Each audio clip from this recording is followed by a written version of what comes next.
Alam niyo po ba na tayong mga tao, lahat ay sumusunod.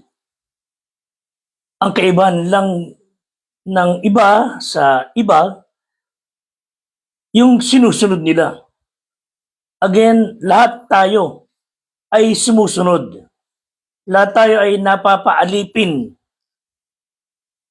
Ang kaibahan lang, sino ang sinusunod natin at sino ang hinahayaan natin tayo ay alipinin. Tingnan po sa Roma 6, talatang 16. Ang sabi ng talata, "Know ye not that to whom ye yield yourselves servants to obey, his servants ye are whom ye obey, whether of sin unto death or of obedience unto righteousness." Tulungan tayo ng Diyos ngayong hapon na magpasya, itama natin yung ating pananaw. Sino po ba ang dapat nating sundin? Of course, sobrang basic. Diyos.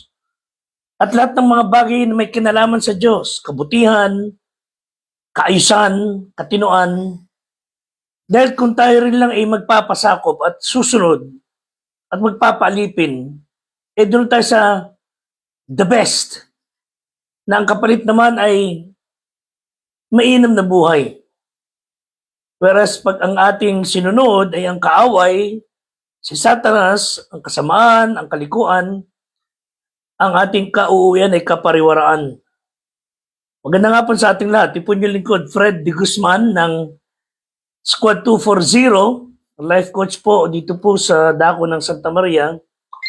At ang PNP Squad 240 po ay nagagalak na makapiling kayo muli. Makasama sa ating pag-aaral. At binabati po natin kayo mga taga Bulacan, mga dito sa ating bayan, sa, of course, pati sa labas ng bansa. Makiisa po tayong patuloy sa pag-aaral ng salita ng Diyos. And keep sharing. Kung ano natatalakay natin, sapagkat kailangan na po talaga nating tuunan ng pansin ang salita ng Diyos. Wala tayong susuutan, kundi balikan natin ng Diyos, sundin ang kanyang patakaran, dahil kung hindi po natin gagawin yun, mapapahamak tayo. Sisirain ng demonyo ating buhay. There's no middle ground. Either you submit to God, obey Him, do His will, or die a failure, living like hell. So ngayon pong oras na ito, nais kong talakayin the importance of obedience sa Diyos. Tayo po nung mga maliliit tayo, of course, when we obey, heeded the bili ng ating mga magulang, they reward us. And when we disobey, nakakatikim tayo ng palo, kastigo. Pagka tayo ay lumihis na landas, we suffer consequences, and when we disobey them, tayo ay naparurusahan. Sa ating buhay na rin ngayon, lalo na when we talk about God, huwag lang kayo basta nakikinig ng salita. Huwag lang po tayo dapat nakikinig ng Bible study. Huwag lang tayo basta nagbabasa. Dapat tinutupad, sinusunod ang kanyang salita. Yun po sa Santiago, James 1:22 and following. Datapat maging tagatupad kayo ng salita at huwag tagapakinig lamang na inyong dinadaya ang inyong sarili, sapagkat kung ang sino man ay tagapakinig ng salita at hindi tagatupad, katulad siya ng isang tao na tinitingnan ang kanyang talagang mukha sa salamin, sapagkat minamasdan niya ang kanyang sarili at siya umaalis at pagdakay kanyang nalilimutan ko ano siya. Ngunit ang nagsisiyasat ng sakdal na kautusan, ang kautusan ng kalayaan at nananatiling gayon, meaning you kept on reading and applying the Word of God, na hindi tagapakinig na lumilimot, kundi tagatupad na gumagawa, ay pagpapalain ang taong ito sa kanyang ginagawa. Simply says, so basic, you listen, obey, be blessed. When you do not listen, you disobey, cursing. So, ilan po sa atin ang, as you observe, yung mga kakilala ninyo, lalo mga Kristiyano, lalo yung mga taong sinasabing tunay nilang kilala si Kristo, have you observed some people na merong yung vibrant, andun yung joy, andun yung, every time you see them, gumagaan ng paligid nyo, gumagaan ng kalooban ninyo.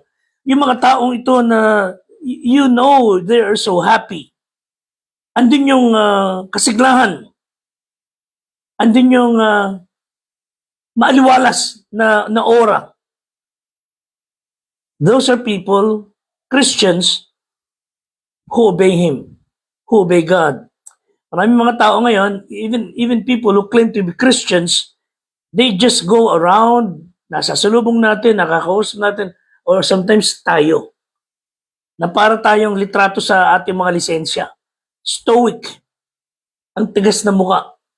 Walang makitang bahid ng katuwaan. And what is the reason for this lack of joy? What is the reason behind yung kawalan ng kaaliwalasan ng ating buhay?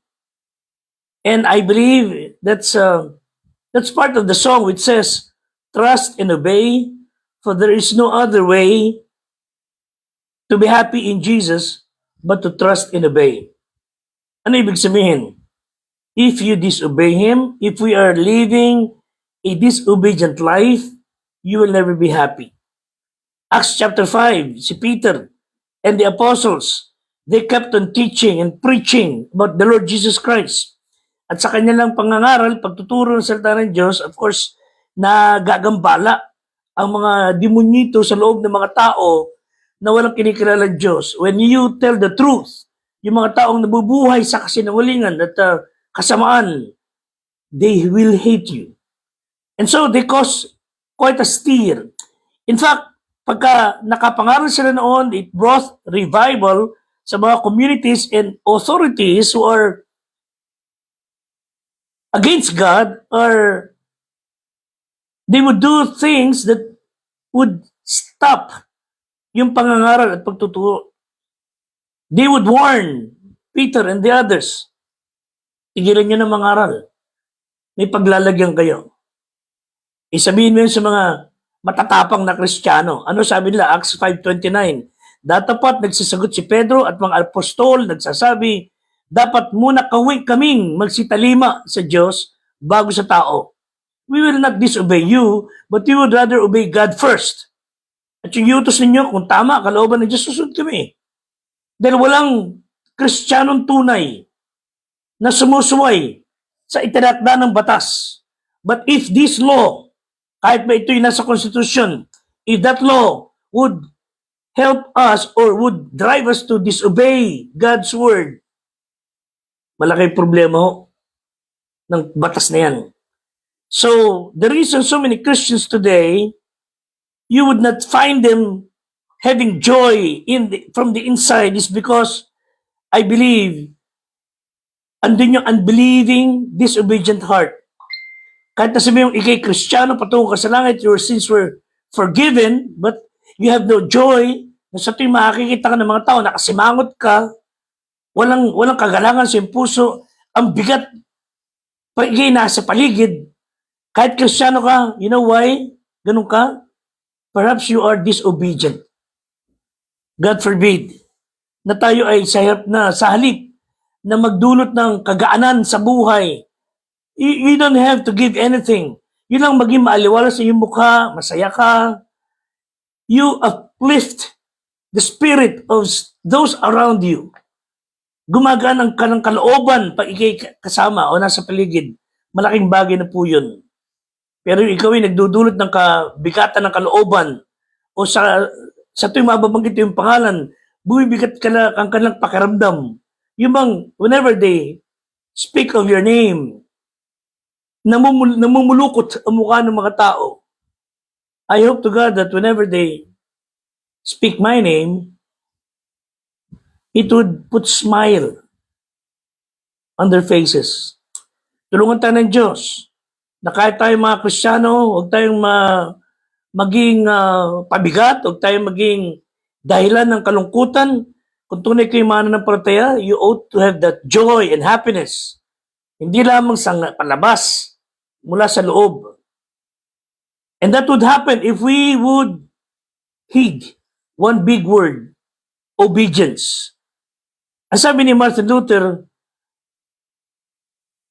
now we are not saved because we obey. Okay? But we obey because we are saved. Okay? We're not saved by works or by faith and works. We are saved by faith that works.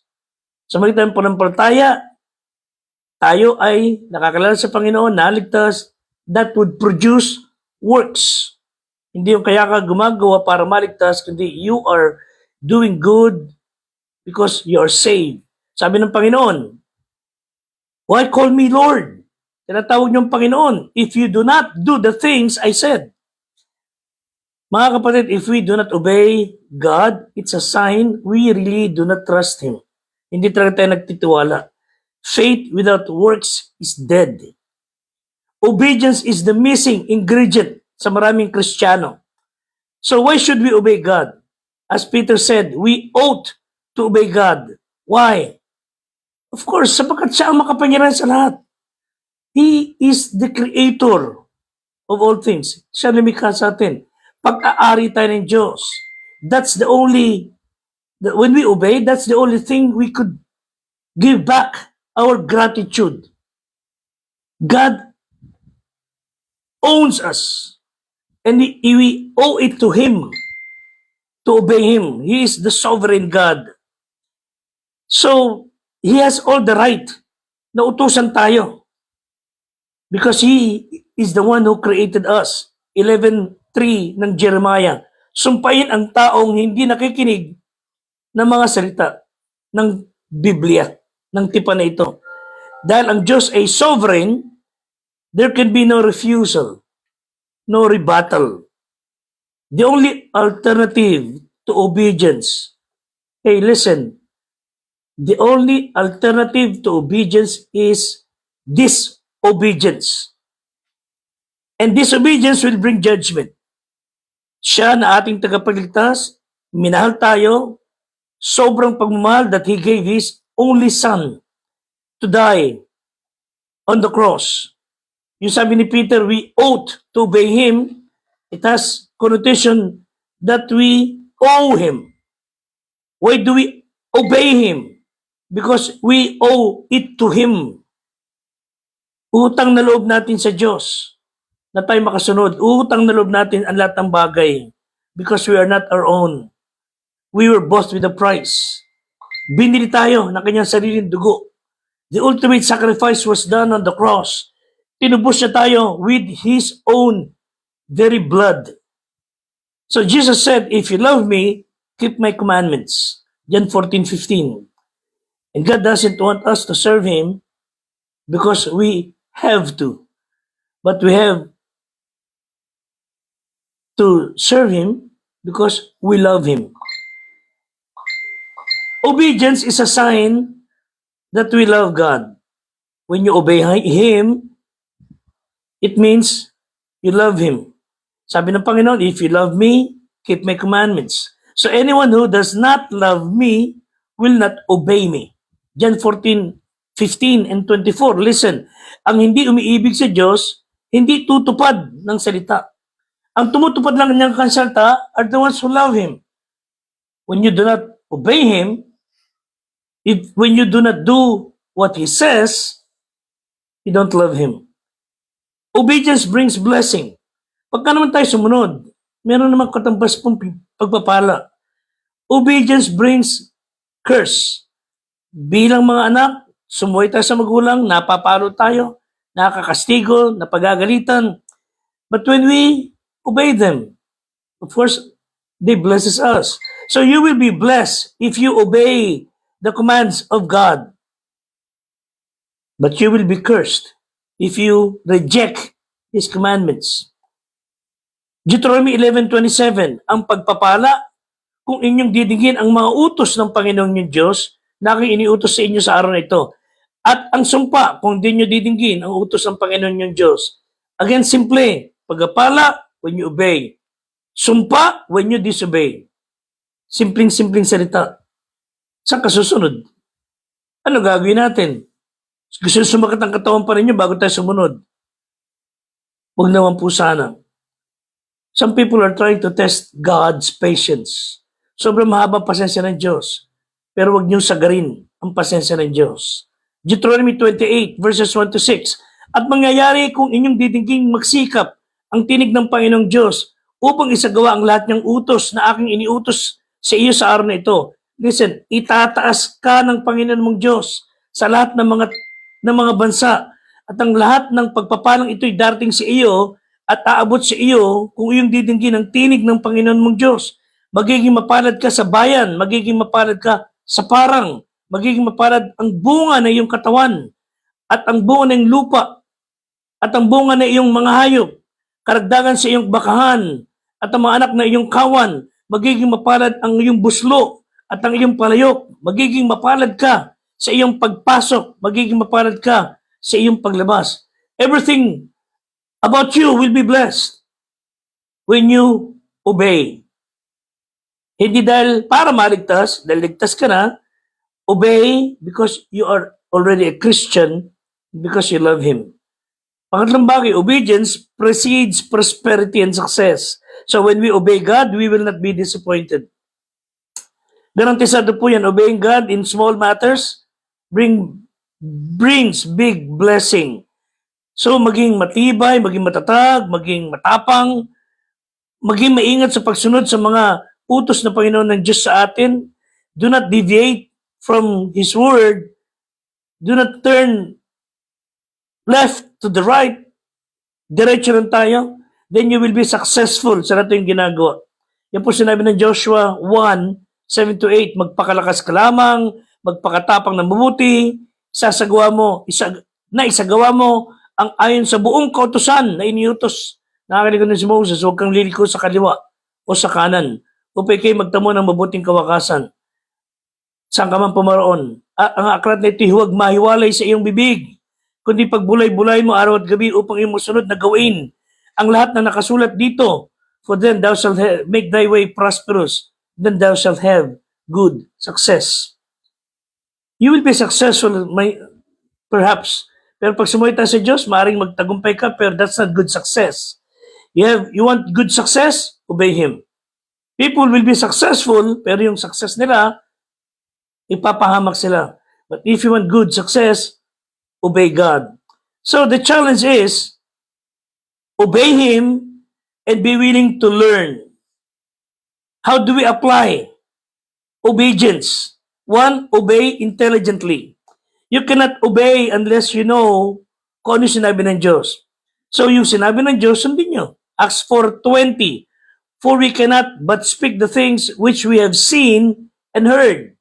Sinusunod namin yung aming nakita at narinig. So narinig yung sinabi ng Bible, obey it. They were just running around doing good sa kanilang paniwala without knowing kung ano gusto ng Diyos. May mga utos ng Diyos na sinabi sa Biblia na hindi para sa iyo. Nakalagay doon, gumawa ka ng arko. It's for Moses. May mga pinagagawa ang Diyos sa kung particular tao, but when you knew what God wanted you to do it. Obey intelligently. Sundin nyo ang bagay na iniutos sa iyo ng Diyos. Secondly, obey intentionally. So I and all of us should intend to obey. Andun ang pagnanais to seek, to know the will of God and do it. So there should be a quiet time sa ating buhay, araw-araw, wherein you would say, Lord, anong gusto mong gawin ko for the day? Inhabit my humanity. Think through my mind. Panginoon, you smile through my countenance. Lord, work through my hands. Love through my heart. Speak through my lips. I am reporting for duty. So, ignorance of God's will is no excuse. He will hold us responsible, accountable. Sa mga bagay nating narinig na, sumunod po tayo. Thirdly, obey immediately. Not only obey intelligently, obey intentionally. Thirdly, obey immediately. So when God tells you to do something, huwag na kayong magkakandirit, huwag na tayong pakalat-kalat. and wait for the proper circumstances, sumunod na kagad tayo.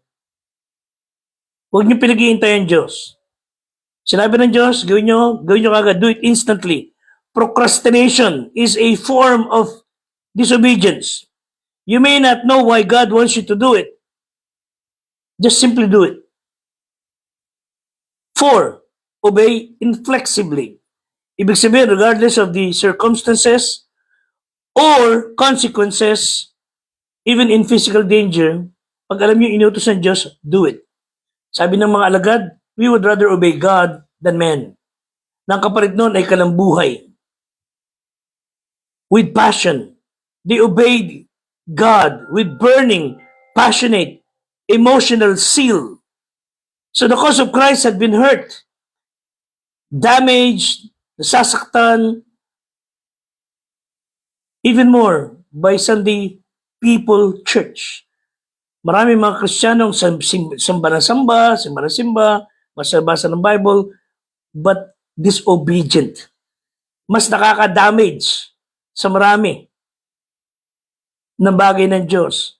But when we obey, God would reward us for obedience. Supernatural power will be in our life. So God is not going to lavish spiritual power upon rebels. Ulitin ko po, God will not bless, hindi niya pagpapalain ang mga rebelde.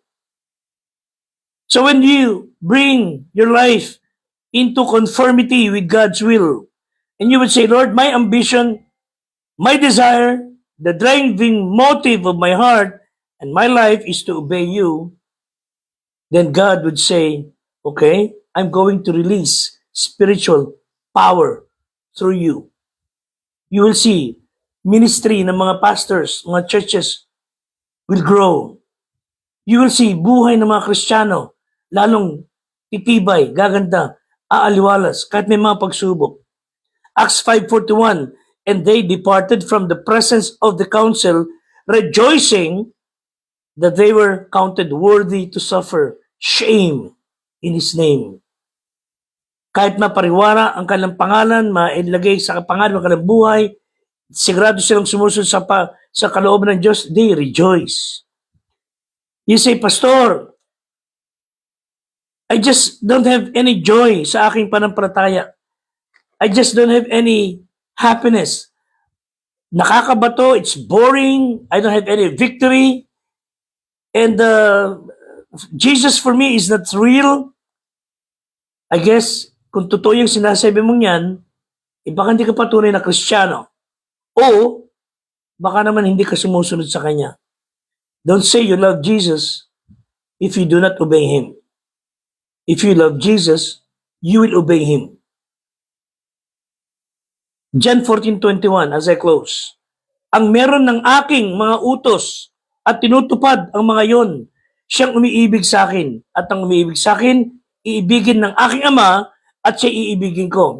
Watch this. At ako'y magpapakahayag sa Kanya. When we have God's Word in our hearts and intend with the intention passionately to obey His will, sabi ng Panginoon, I know that you love me. And if you love me, God the Father will love you and I will make myself manifest. Ano ibig sabihin ng manifest? I will make myself known to you. I will be more real to you.